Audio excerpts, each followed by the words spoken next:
Welcome back, Love Renaissance Radio on SiriusXM The Heat. It's your girl, Amber Grimes. If you know me, Bacardi, if you follow me in the neighborhood, homegirl, if you've been listening to this show since the beginning, I'm sitting here with the one, the only, many people.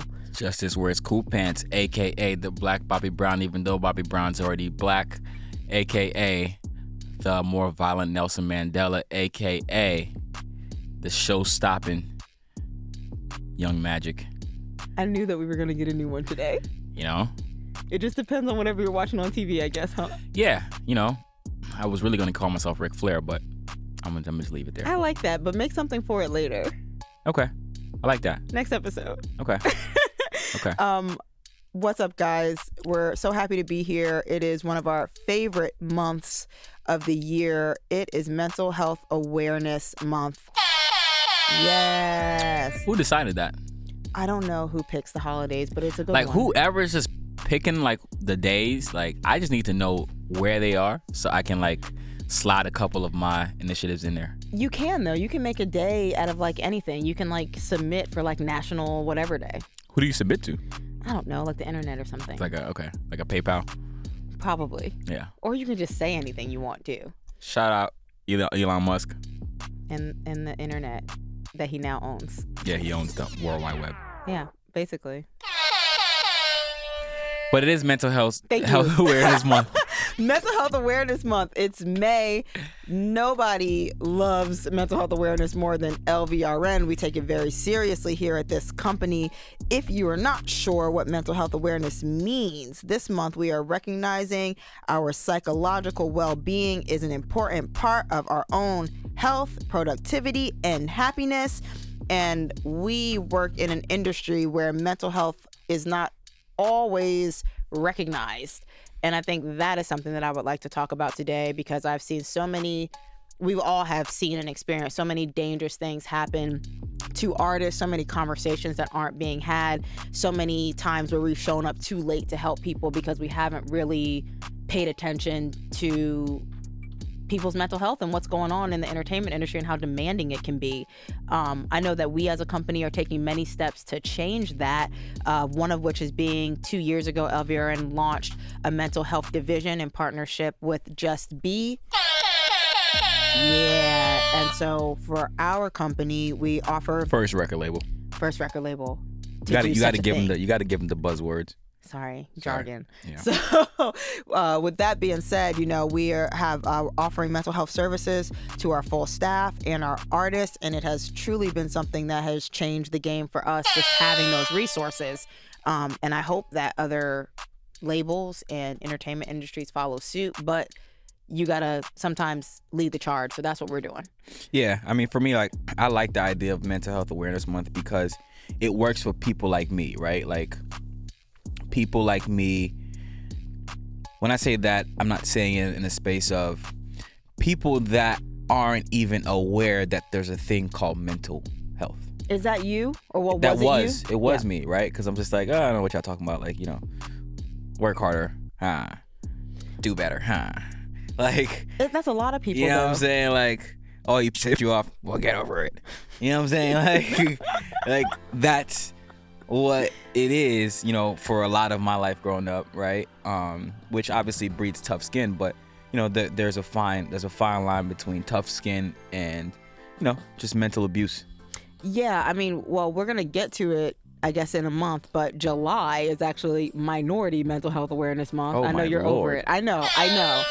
But all right, this is where you guys listen, just getting but out of a part of what you're saying, I think, is just also a part of being a minority and your mental health never being something that anybody asked you about or taught you about as a kid. Mm-hmm. And something's wrong. Your mom's like, drink some ginger ale and lay it down. Oh, like Robitussin. Ginger ale is supposed to fix everything for some reason. Yeah, but it does, though. And Gatorade for me, purple Gatorade. Listen, we're talking mental health awareness all month on the show. I can't wait. We're going to have some very special guests for you guys, and we're going to get into how to get this music industry changed and going in the right direction as it concerns mental health. We're going to get into our mix, and we'll be right back. Love Renaissance Radio, SiriusXM The Heat. Now that you do know what mental health really is and what it means, and you've had the experiences that you've had, when you look at I guess what's happening in the industry right now with all of these young kids who maybe haven't had the opportunity to have the same awakening you have, and you're talking about handing somebody $1 million. Hate that word awakening, by the way. Excuse me, whatever you want to call it. This, what did you weren't awakened, you were? I just hate cliche words. I'm a cliche girl. There we go. Jargon. So I look at these kids, 17, 18, sometimes even younger than that. Mm-hmm. Music industry hands them $1 million and goes figure it out. I would appreciate your take on how that could terribly affect a young person who hasn't figured out who they are, who's never had that amount of money, who's never had that amount of attention, because now they've gone viral and it's 1 million people criticizing what they do. What is that like for a young kid, and what can we do as an industry to try to better help ushering people in? It's so funny because I've seen that in real time a couple times, right? The first time it was happening that I saw, I didn't know what was happening. From the perspective of just like, yo, okay, you're this young and you're getting this amount of money. Live life. Life's lit, right? I didn't see what the pitfalls would look like. Mm-hmm. But although you kind of hear people from across the hall saying, yo, they're going to ruin it. Be careful. Make sure they're okay. I'm like, no, we got home training. We'll be cool. But what you see is what you've given somebody is the opportunity to do any and everything and get all sorts of response that they want because they can pay for it. Mm-hmm. Right? So when you're so young and you haven't had that many life experiences and you have everything at your feet, what that can do is it can warp your reality, right? So warping your reality, what that's gonna do is that's gonna just like make you believe that everything is supposed to be one way. And then one day you wake up and then you get on the internet and you have a bad day, mm-hmm. and then everybody's coming at you. Then you're like, wait, whoa, like, I don't like this. I don't like it here. Like, I don't like anything about this. Then now you're conflicted because you thought people loved you. Then you really found out they hated you. Then it just really screws your mind up. And then you then start to self-medicate or, get terrible advice. Terrible advice is really the worst killer for young people and with. It's crazy that we're even talking about money, because I think the social currency for the kids is so much more damaging. Yeah. Because when you have it, it's great. Mm-hmm. And the second you lose it, and by the way, there's a new artist that goes viral every day, right? Yeah. So maybe somebody's interested in you today or for a week. Yeah. But then you don't turn out to be Lil Nas X and nobody cares about you anymore. Mm-hmm. And imagine that.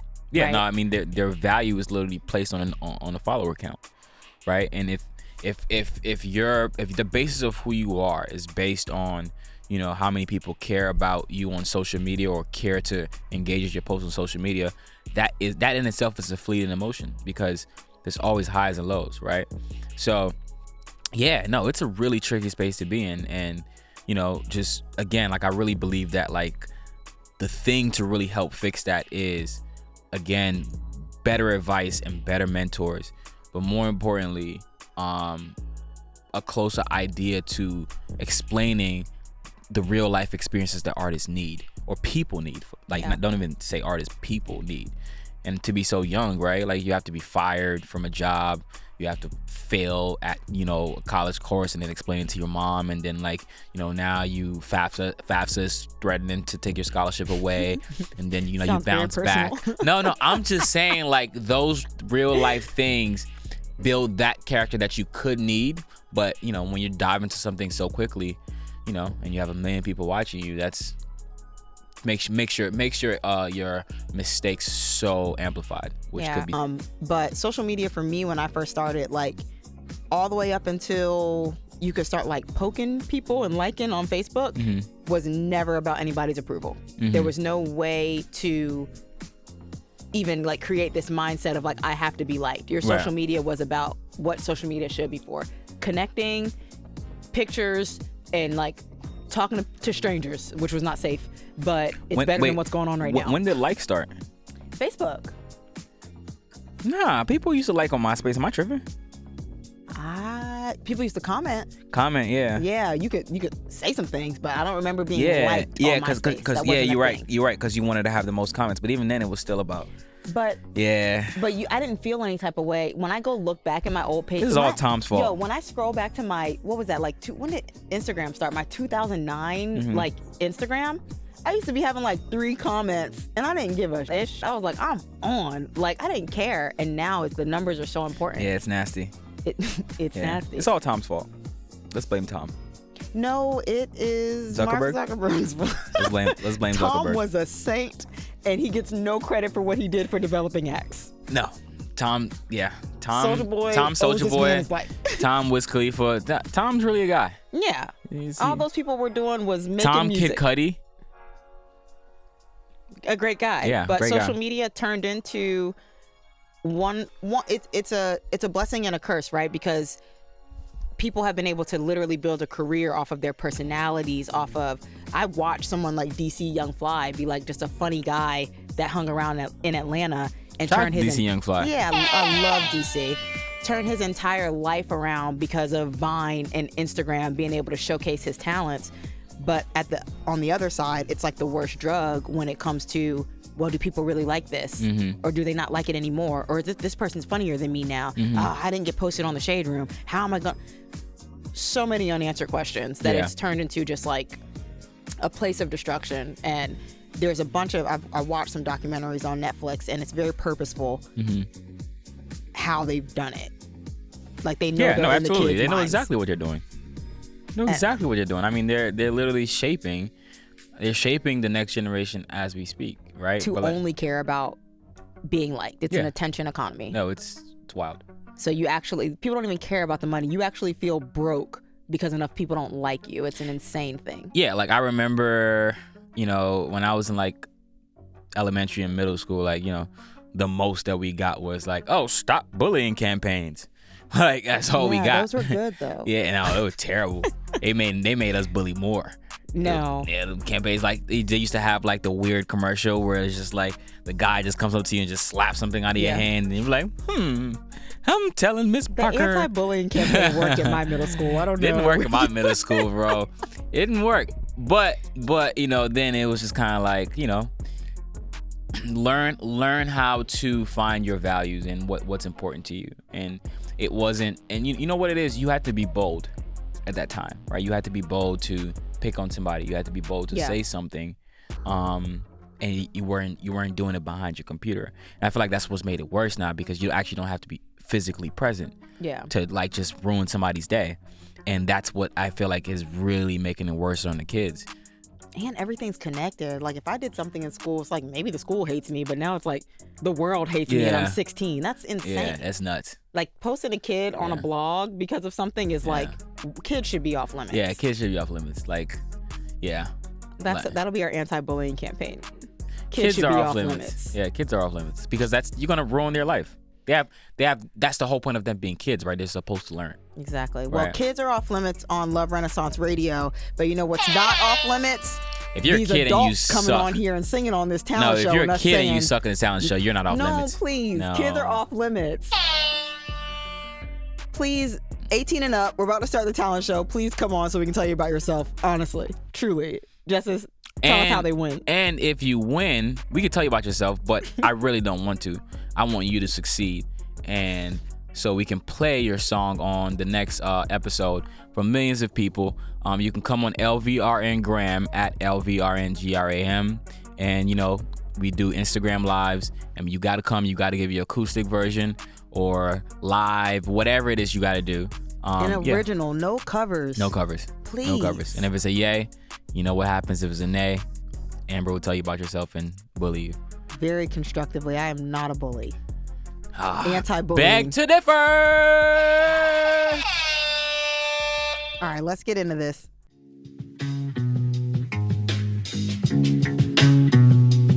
Love Renaissance Radio.